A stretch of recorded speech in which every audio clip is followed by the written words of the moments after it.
All right, there we are, and we're we're dancing. We're in a good mood, and I hope you guys are as well. So, very warm welcome to the first edition of the EventTech Snap, powered by Snapsite. And they're listening in the background. So, AI is everywhere. And I have the very, very big pleasure to introduce my first guest on this chat. And it is Will Curran. So applause, virtual applause. and I chose Will because he's amazing. And I listen and I know Will for many years, and he has the Event Tech podcast with our friend Brand. And he always talks about event tech, and he's reading all the articles and is very knowledgeable. So I was like, okay, I need him on this. So that's why. Thanks a lot, Will, for joining us today. Thanks for having me. Thanks for making me the first. Yes. And everybody who's watching us, feel free to say hi in the comments, and ask any questions or make any comments that you want, anything to share. We are looking at it and we can discuss it. Of course, it's interactive, so that's what it is. It's like, even if you think it's terrible, you can be like, boo, I hate it. You can't, because it's going to be great. So anyways, okay, well, let's kick things off. And I mean, this is really like a short update on event technology, like what's going on right now, what are people talking about, what is in our minds, what has Will read in the past hours or days or weeks, and so on. So Will, what is on your mind right now if you think about the new trends or event tech in general? Well, big question. If we're talking today, I think we're in an interesting time where there's kind of like an arms race, as they like to call it, for the AI tools, right? We what's up, Arthur? We are essentially at the point where there's so much competition rapidly pushing AI models forward. Yesterday, Sam Altman tweeted out that GPT-5 is going to be coming out soon, in the next weeks/months, aka soon.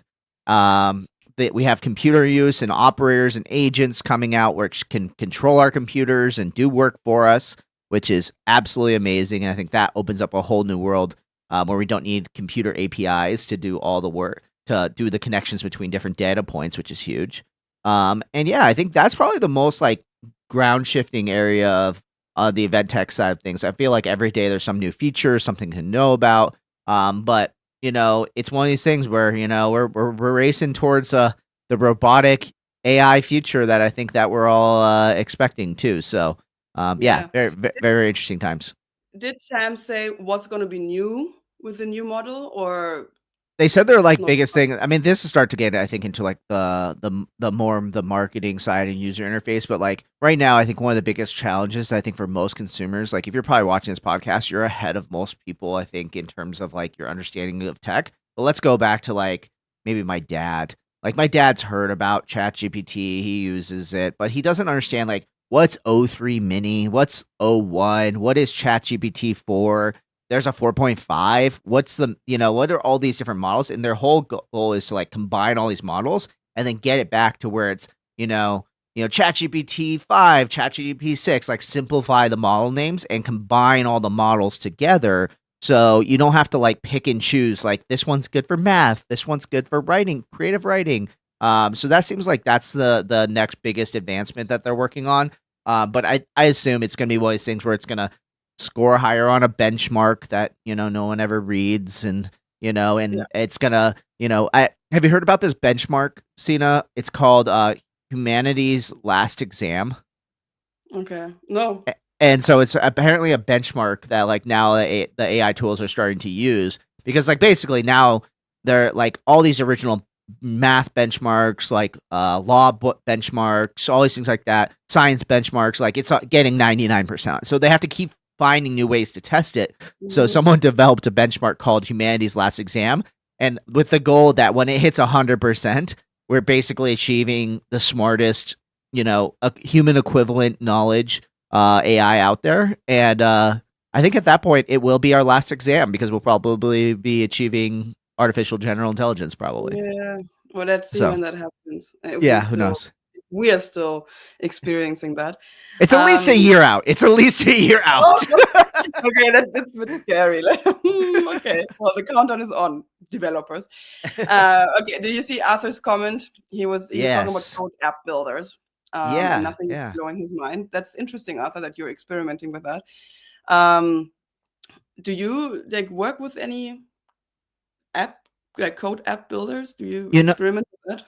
I haven't much. I know that it like I used a couple times to like build like Google scripts within like spreadsheets and things like that, but I haven't been using it to like build things that I need. Honestly, like I this is where reason why I haven't ever started like a SaaS company, I think, is that I have lots of ideas to improve existing technologies, and occasionally I get ideas where I'm like, "Ooh, I really need this. This is definitely a gap." But to be honest, it's always so super niche and it's so small that I'm never like I personally, and this is where I differ from a I was gonna say like a Mark Zuckerberg, but technically Mark Zuckerberg took that idea from MySpace. I differ from like I think even like a Sam Altman or OpenAI founder, where like I didn't have this conception of like what I could do in terms of this technology. I just like taking existing technologies and finding unique new ways to use them. Mhm. So you know, if I have an idea for an app, I usually just really good at searching and finding it and then utilizing it. But yeah, that's probably me. That there you go, Yeah. y'all. Bearing it all on the table for you all. Will Curran confesses. That's good. Or you and Brand, you guys talk about it on the podcast, and then you're like, okay, whoever is using that idea, Yeah, yeah, let yeah. us know.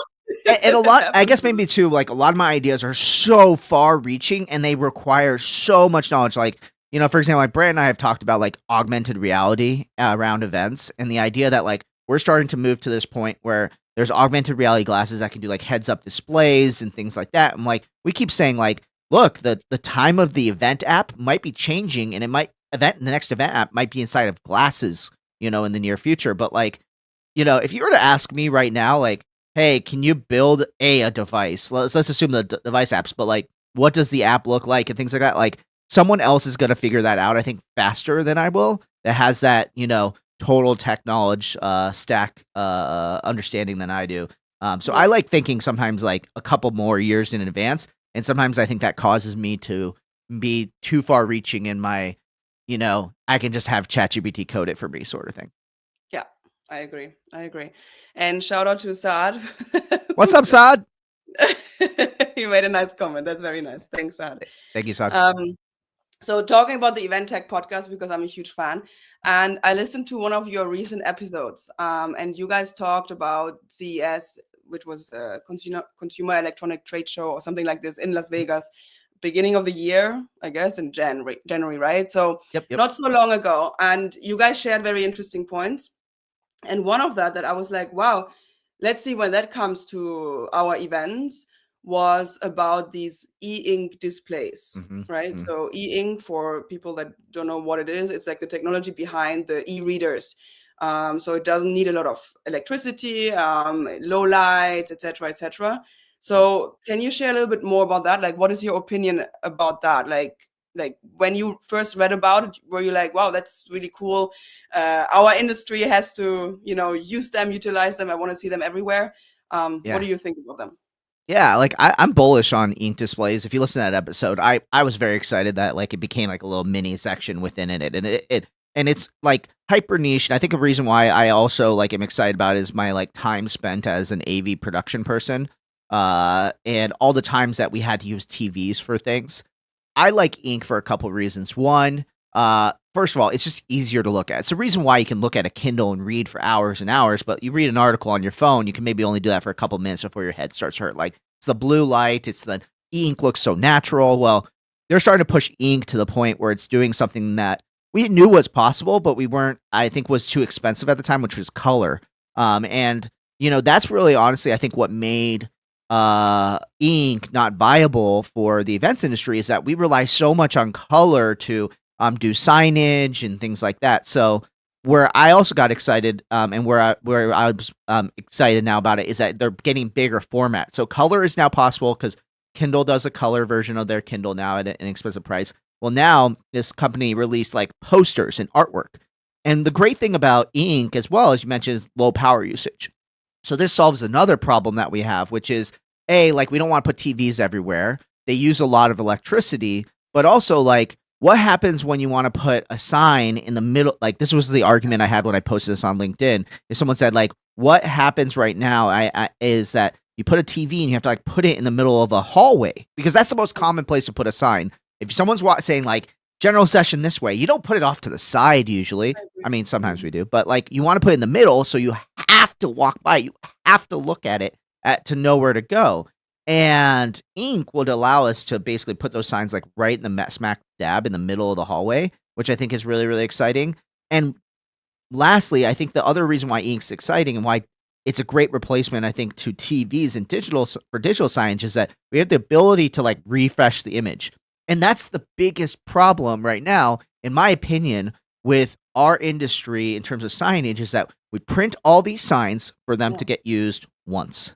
Yeah. And I'm excited about the idea that, let's say, for example, we could do a 9-foot by 2-foot or 3-foot sign. It's ink and it says general session this way. Well, not only can I make it now say the happy hour is now this way later on in the day, but I can then reuse this over and over, and the AV company can rent it to you for, $150, $200, $300, $400, whatever it costs. Usually it's 10% the cost to buy is what a company will rent it for you. And I think that's exciting because it means that we can finally, ideally, get rid of paper, PVC, all these like temporary materials for signage, which we know is not unsustainable. I hope so. I really do hope so. And we are more flexible, because like we know how often we have a room change or a speaker drops out or needs to be replaced. How many times there's been a typo on a sign? Have you I mean, it happens every single show. There's one typo. You're like, well, we spelled that wrong. Or we have another sponsor last minute or whatever, right? So yeah. I'm all up for digital signage. And when I heard about that, I was like, wow, this is interesting because of the fact it doesn't need the electricity plug. We can literally put it everywhere. Totally. And it's, it lasts for a whole week or whatever, so yeah. I really hope, And there's been recent developments in this that I just want to make sure that this is something we were talking about pre-show that I wanted to share too, is that so this was shortly, I think Kindle's color screen came out in around Black Friday time, if I remember right. So like November.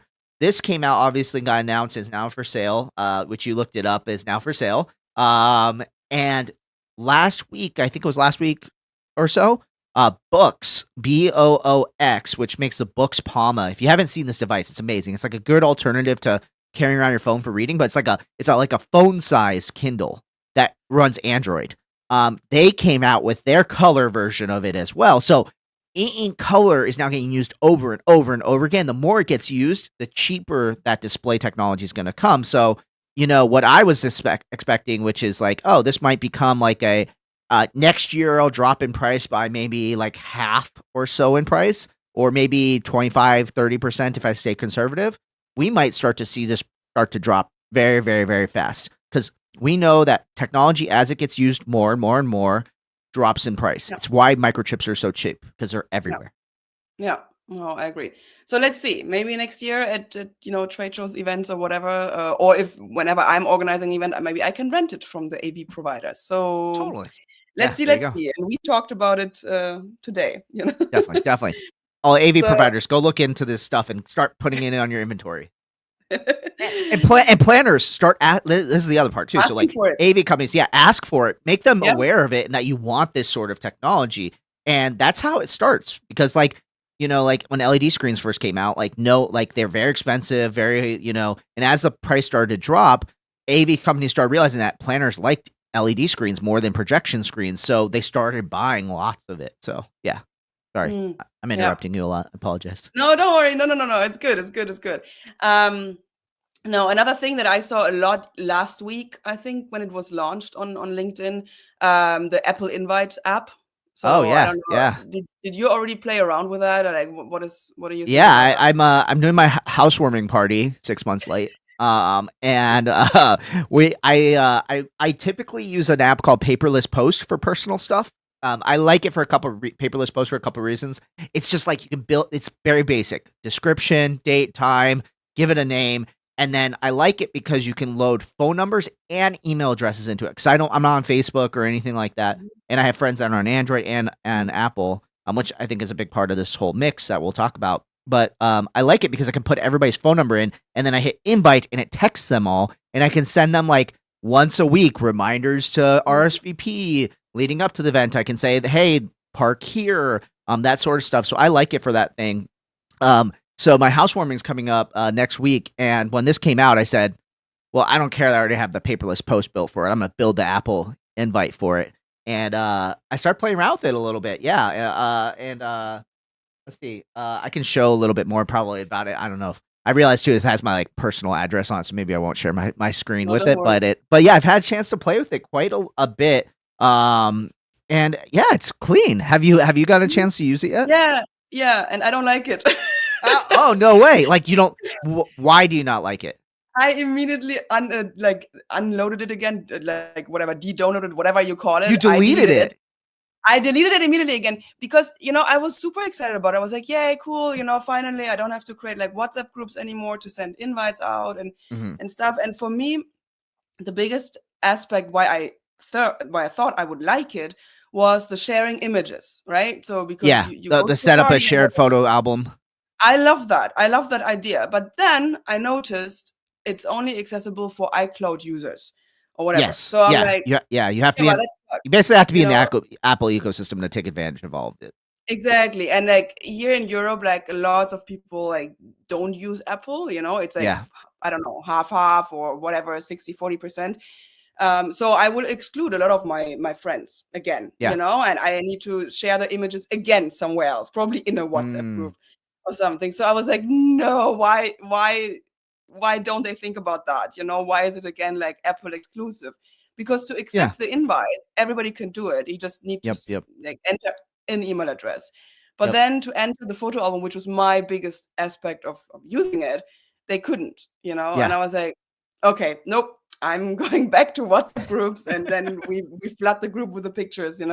But I was like, this is a pity. I was like, totally. mm-mm. You bring up this really good point. Like Apple's always gonna do stuff to make you attracted to their larger ecosystem. As an Apple user, I personally think it's like just come on over to the grass is greener side of things. But I also understand that people are very passionate about this. And like, here's the thing: like, I had a foldable Android phone. I was an Android hardcore. I had the first iPhone, and then I immediately switched to Android when the OG Droid came out, and until I had the second generation folding phone. So I'm very much understanding that Android has things that are really good for it. So I apologize that I say things like you should come over to the Apple ecosystem. However, they're gonna make it where it's the experience is not gonna be as good if you're not on Apple. But Mm, you bring up this good point about photos, and this is like something separate, I think. And this is actually a gap I think in the market. However, I don't think it's gonna get solved because the major players all want to have their own ecosystem. So, like, for example, WhatsApp, where I have an issue with sharing photos, is that that by default it doesn't have that HD feature turned on. Like if you go in your settings and say upload HD pictures, so when people upload, it gives you a lower quality yeah. photo unless they've chosen Mhm. to auto do it or they individually chose photos to HD. Um, which for people in the US who don't use WhatsApp all the time is extremely complicated. Like they like I have to give it step by step instructions on how to do this sort of thing. We did a WhatsApp group for my birthday party last year.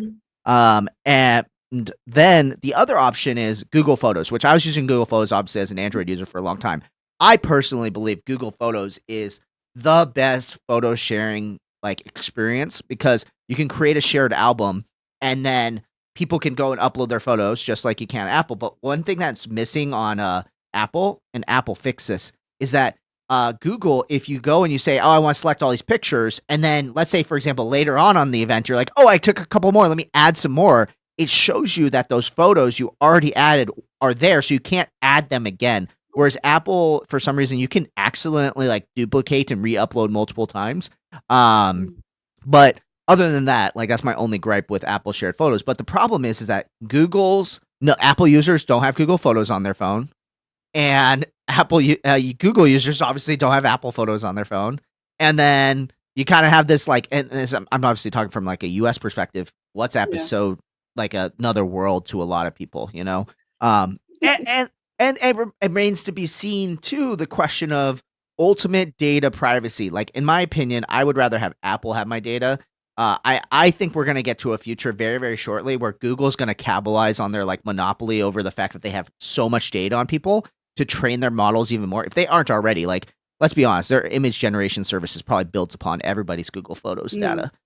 It's Mhm. probably written in there in a line Yeah, yeah. somewhere in our terms of service. But yeah, like this photo sharing thing is definitely a problem. Have you seen I think because you've been to EventTech Live, obviously, you've seen the photo. This is what I think. This is not related to personal party photo sharing, but where they have a photographer who takes a picture and Mhm. it all uploads to like a massive Mhm. thing, and then you I love you it. upload a photo, and it's Yep. here's all the pictures of you, which I is like love it. it's so cool. I love it.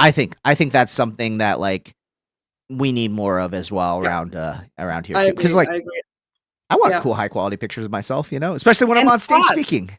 And fast. That's the thing. Like Insanely fast. they used it at the UFI Congress in November.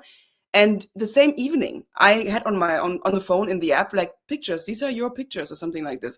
That's amazing because I Yeah, love to like post in the Instagram stories or on LinkedIn and whatever. And I don't want to wait like a week or two until the organizer, uploads thousands of event photos and I need to check on which photo am I on. And 2 weeks later, nobody thinks about the event anymore. So totally. I love these tools, and I really want to see more of them. I mean, I Imagine know that. like Mhm. imagine like we could build either the event app or whatever it may be. Like I'm assuming it would be like either like a conference app or it would be something like for a personal side would be Apple Invites. Is like you take all these pictures, you put them in a shared album. This is also the part that I don't necessarily like about almost any shared album thing is that like the person has to like accept, and which makes sense. A person has to accept to join the album, but in reality, like there's so many times where we take pictures of each other and then just no one ever ends up sharing them with each Yeah. other. Mhm. Imagine like it popped up in like it knew you were at that event. It knew that Sina, you were there too. I took a picture of you and I added it to the shared album, and it alerted you, even though you're not in the shared album, that there was a picture available of Yeah. you. Like I feel like that would make that whole process a lot more seamless. That's nice. Yeah. No, no, no, no. I agree. No, I saw it in action, and I'm a big fan. And I'm sure we will see it more this year Definitely, definitely. as People are well. getting more But comfortable with the idea of their faces like being recognized and things. Like remember when Facebook came out and was I like, know, "Oh, well, I we know. can identify who you are," and people freaked out, and like it got shut down like immediately, even though Facebook definitely is still doing it. And now like, oh yeah, like there's obviously some algorithm running on that photographer's like software that's identifying all of us because the fact that you can upload one photo and it immediately recognizes you, Mm. you know, wild. Yeah. I know, but I mean, I do like it, so I'm Me too. fine. I'm fine with that because it saves me tons of time and I don't need to wait weeks. So that's why I'm fine with that. Like, okay, use this example photo and then give me all the answers. Yeah, exactly, exactly. That's fine. But just Arthur has one last question about the screens, and then we Mm, can talk more about AI. So Arthur sweet. is asking, like, sounds like a great solution, but with a huge investment in LED screens, do you think AV companies will rush to add this tech? Yeah, I think so. The difference with like LED tech is that like it's great for like large format, like those big general session screens. I think there are some good like vertical LED like screens that can do digital signage. But the problem that I have is like, you need a very high pixel density to do that signage. But ultimately, it's a light emitting into your eye, and I think anybody out there who says that they like reading on a OLED display, an LED display, a phone display. I'm looking at my phone. Um, any of those technologies, but they don't like reading a Kindle. I think they're lying. Like pick up a Kindle, and it's just so much nicer to read on. Mhm. my biggest problem has always been, and I remember for a while there was a phone company trying to do like an ink plus display. Is like I love my Kindle, I love reading on it, and honestly, I'd read my Feedly. This is what makes the Books Palmo very interesting. But it's just carrying another device with me, and like I just don't want to carry another device with me, which is what keeps me from utilizing it. But I think people, sorry to go off topic. The ink display I think will work really well for those static signs where you need to say like this way, this direction. I think Mm. also, in my opinion, it will be cheaper in the long term. So, for example, the Kindle was an exciting time for me when the Paperwhite became waterproof. Like you could drop it in the ocean, no problem. And Yeah. that's something LED screens can do if they're IP67 rated and things like that. But like, let's be honest, it's probably way more expensive to make that waterproof than to put an ink display, seal it up, make it waterproof, that sort of thing. So I also think too, ink displays can take a little bit more of a beating. If you've ever broken an LED screen before, I've done it before. It's not cheap, and sometimes just bumping into it kills 1 pixel, and it's game over. Whereas like I throw my Kindle, it doesn't have a case. Like I don't even know why they make cases for Kindles other than for it to like maybe look like you're opening a book. But Exactly. they're just more. I think they can take a little bit more of a beating. And AV companies like that. They like gear that can last a long time. Yeah. Imagine buying a 3-foot by 9-foot screen, and it's paper thin, by the way, so it's super lightweight, doesn't use a lot of electricity, and it lasts 30 years. Well, if they're charging 10%, whatever the cost to buy it is, ideally they're making the money back in 10 rentals. Well, like, and this is why truss is inexpensive, by the way, to rent, is that metal truss lasts forever. So that's why they sometimes go 5%, which brings the cost down for planners even more. With LED screens, they burn out, they're fragile. There's a lot of reasons why you want to make your money back as soon as possible to be safe. But, they can last a long time, but eventually LEDs do burn out and get dim and things like that.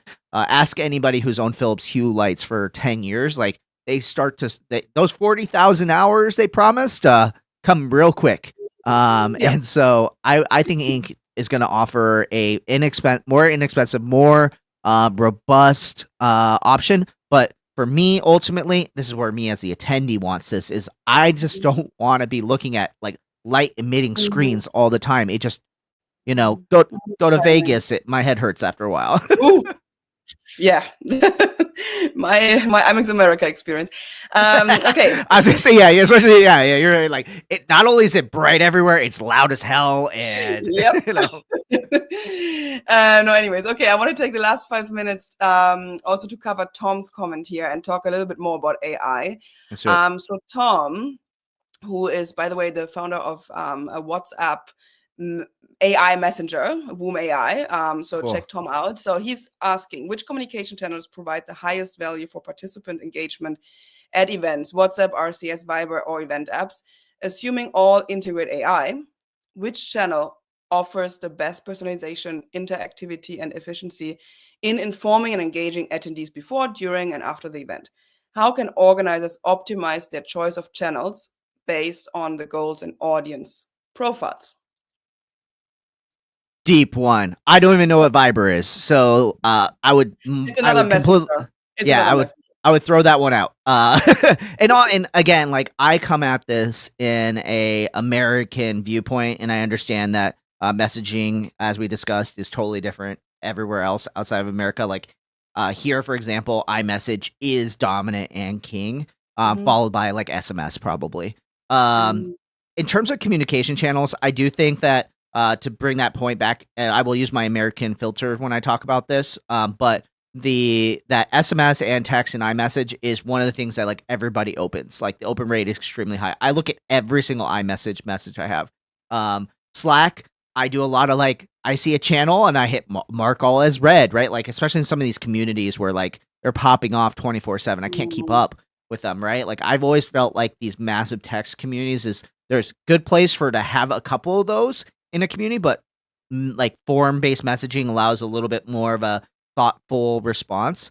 Email is obviously still successful. However, I'm extremely strategic with my email. I have a very like unique email address that no one can spam me at. And guess what my email is? I employ a lot of inbox zero. I use a lot of filters. If you send me an email and I did not subscribe to it, I'm unsubscribing immediately. Like I will just boom, done. I'm out. Like, how dare you sign me up for your newsletter because I bought from your site once, or things like that. So, but when it comes to events, like I need that communication so I don't unsubscribe. However, if you start hitting me with like, oh my gosh, there's been a couple times where I've been a speaker. Has this ever happened to you, Sina? I'm a speaker and they add me to like the attendee list for some reason. And I start getting sales messages about properties, all these things like that. I'm like, guys, like, come on. Like, the worst part is you can't unsubscribe because they're all like one-to-one emails. So, side rant. I think texting is probably one of the best ways to go, but ultimately, I think for me, push notifications. I think that I think most people try to maintain good levels of push notification hygiene. I like the ability that I can do scheduled summaries, so I can choose if a notification is important and needs to come immediately, or if I get a little bit at the end of the day or in the morning, whatever it may be. And then I think what's going to become super powerful for us is that it's obvious that Apple has shown intent that they're summarizing these notifications, but at some point in the next 5 years, I would predict Siri's going to get to the point where it knows everything about you, and you're going to wake up in the morning and be like, Siri, tell me what I missed. And it's going to like read you through these things. And I think that's where it's going to become important for us to, my Siri's trying to listen. I think it's going to become important for us to try to develop systems that don't make it seem like we're spamming our attendees. You're still listening to me? Have her in like I have my phone in like standby mode.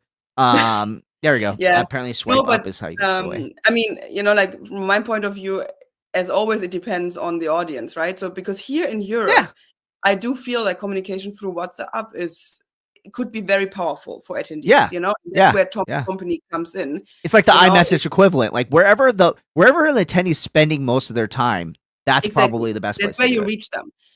So that's why, like, in case the other event organizers listening here, if you're interested in any AI WhatsApp solution, contact Tom. So shout out to Tom.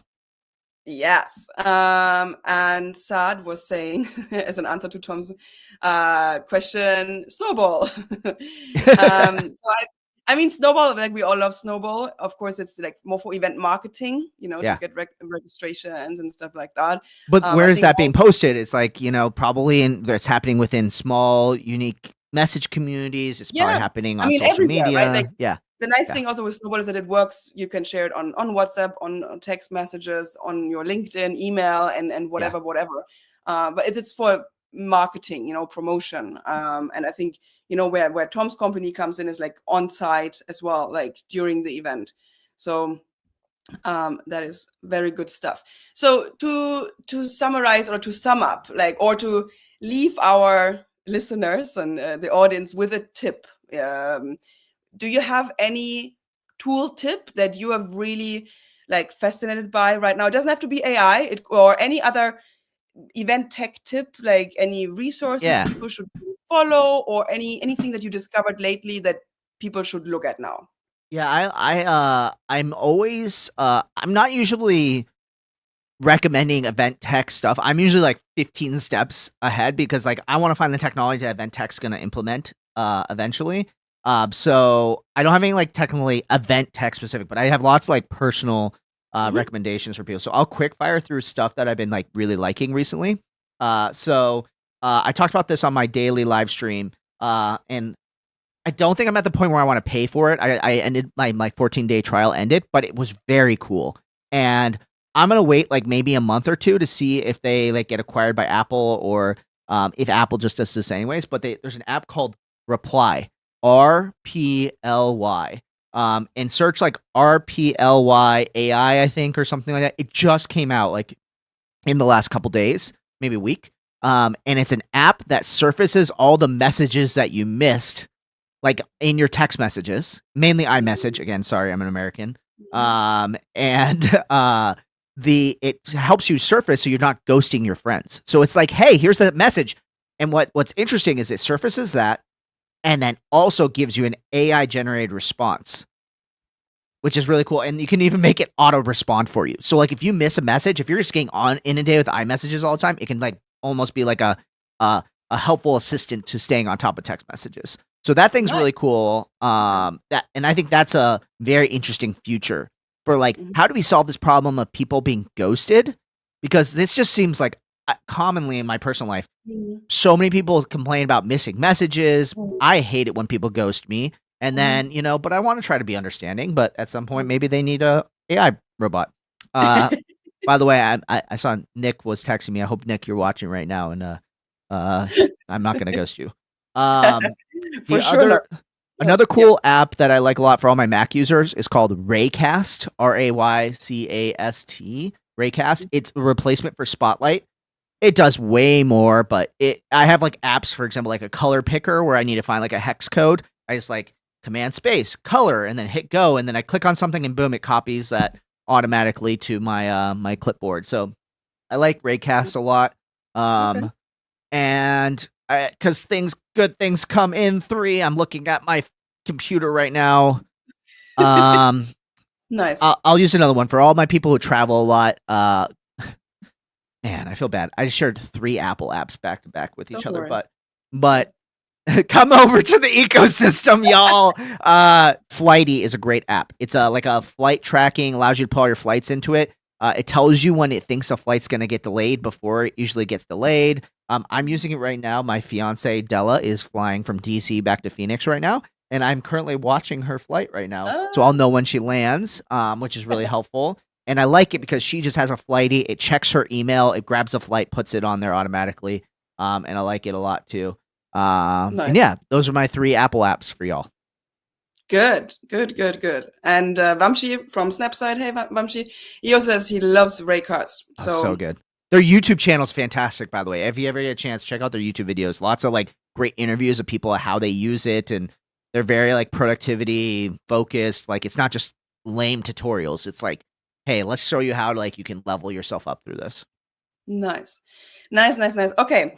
Well, I think we came to the end of this episode, but there will be more people, so don't worry.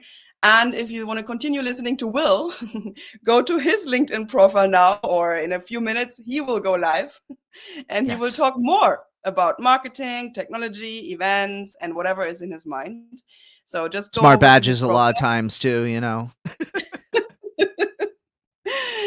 All right. Thanks a lot, Will. Thank you, Sina. And I see everybody again at another episode. Bye. Bye.